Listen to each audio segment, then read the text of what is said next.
Hey guys, welcome to this video. So today I'm gonna show you how I make my applesauce in the Instapot.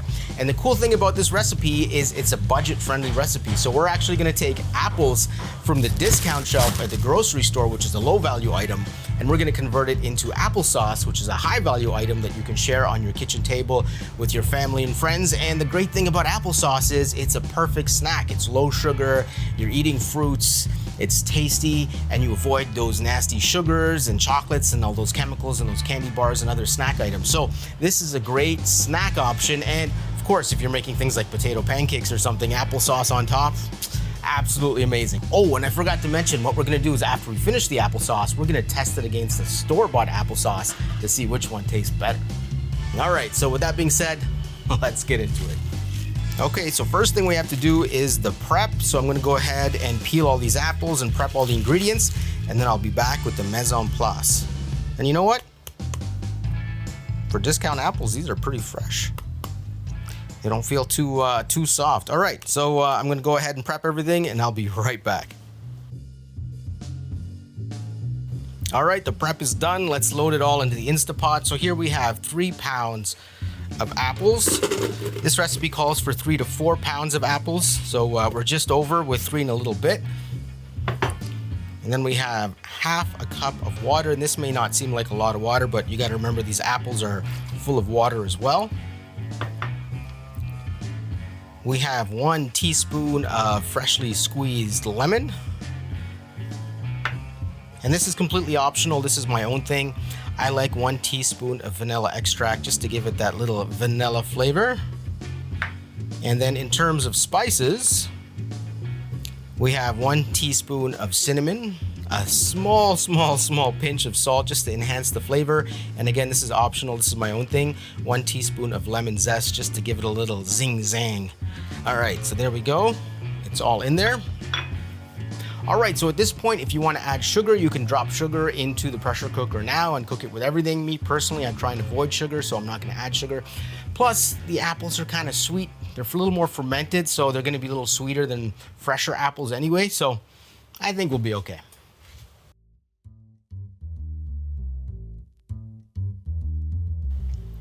All right, on high for 5 minutes, and then slow release for 10 minutes, and then we're going to mash it all up. All right, 10 minutes of resting done. Let's release. All right, so this is always the fun part with the pressure cooker. You never know what to expect to see. Oh my God, and that smell, guys. Oh wow, that smells pretty good. Okay, so we got some chunks of apples in there. This looks like it's mushified, but it's not like applesauce yet, so we're gonna have to blend this, puree this, do what we have to do. Now, I'm gonna be using an inversion blender, which is pretty fun. It's like a little spinning blade you pop into things. These things are awesome if you want to pick one up. I've had this one for years, so I highly recommend this KitchenAid immersion blender. So yeah, I'm going to use that. If you don't have an immersion blender, you can use a regular blender. You can use a magic bullet and just go in sections, or you can use a potato masher as well if that's what you have. It's going to be a little chunkier with the potato masher, but it'll still be good. So, let's blend and try not to make a mess. One trick, if you are using the immersion blender for the first time, if you go on a little bit of an angle, you see these little holes here?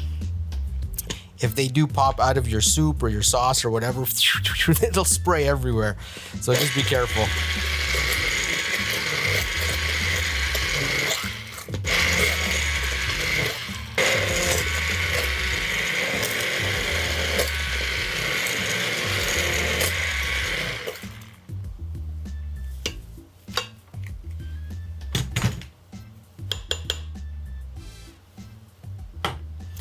Okay, so there we go. This is still hot to the touch. The one thing with the pressure cooker is everything gets extremely hot, and it's hard to handle. So we're going to let this cool for 10 minutes, and then we're going to put it in the jars.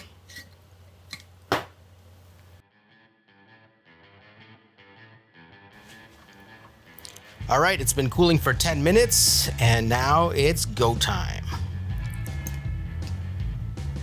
Oh, forget store-bought, baby. This is the real deal. Oh my God. Okay, gotta have another one.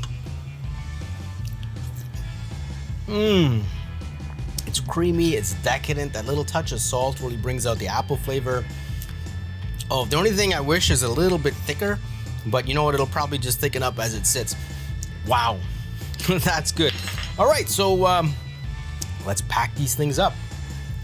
Okay, when it comes to packing these things up, I would pick up one of these things. I don't remember what this is called anymore, but basically it's like a sieve for wide mouth mason jar. So pick up a nice mason jar, pop this over top like that, and then we'll just try not to make too much of a mess.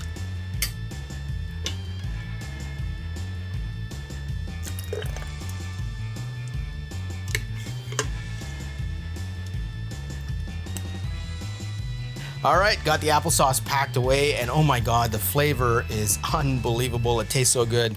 All right, so we got this one here in the jar, and this is gonna go in the fridge after it's cooled down to room temperature. Never put anything in the fridge that's hot. All right, let it cool first. So we're gonna put that in the fridge, and it'll last about 7 to 10 days.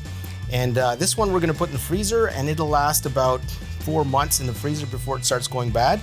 So we're gonna go ahead and do that. And what I'm gonna do is, after this cools, I'm gonna pop it in the fridge. I'm gonna let it sit overnight, and tomorrow I'm gonna get some store-bought applesauce, and we're gonna do a little comparison, see which one is better.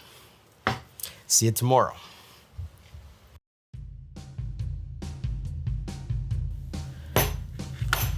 All right, so here we go. It's been 2 days.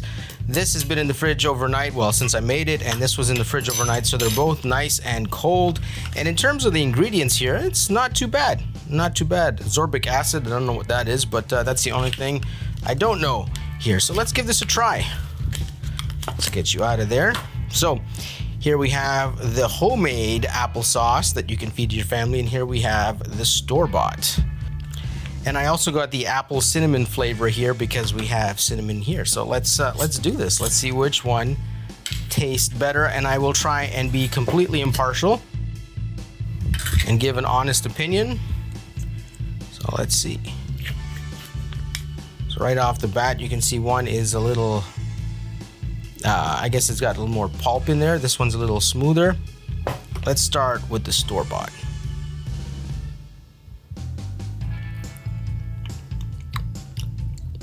Okay, that tastes like the typical kind of store-bought applesauce. Because it's a little pulpy, it's sweet. Kind of tastes a lot like the McDonald's apple dessert thing, the apple pie or whatever that you get at McDonald's. Okay, so now let's try the homemade one. Okay, homemade. Oh, I thought it was gonna be closer. The homemade is just creamy and rich and decadent and smooth, and that cinnamon just, it hits you differently. Yeah, the homemade, let me get another scoop of this here. Homemade, definitely better, but I thought they were gonna be closer. When I tasted the store-bought one, I was like, oh, this is actually not too bad. But the home cooked one just elevated just a little bit, so just a little bit better. So there we go. There is applesauce. Homemade versus store-bought. Who needs spoons anyway, right? All right, so thanks for watching the video. Hopefully you enjoyed that. Hopefully you learned something.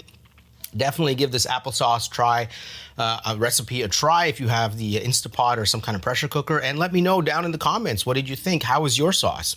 Did you like your sauce that you made better than store-bought as well? Like, let's talk. All right, leave some comments down below if you liked the video, and I will see you guys in the next one. Peace.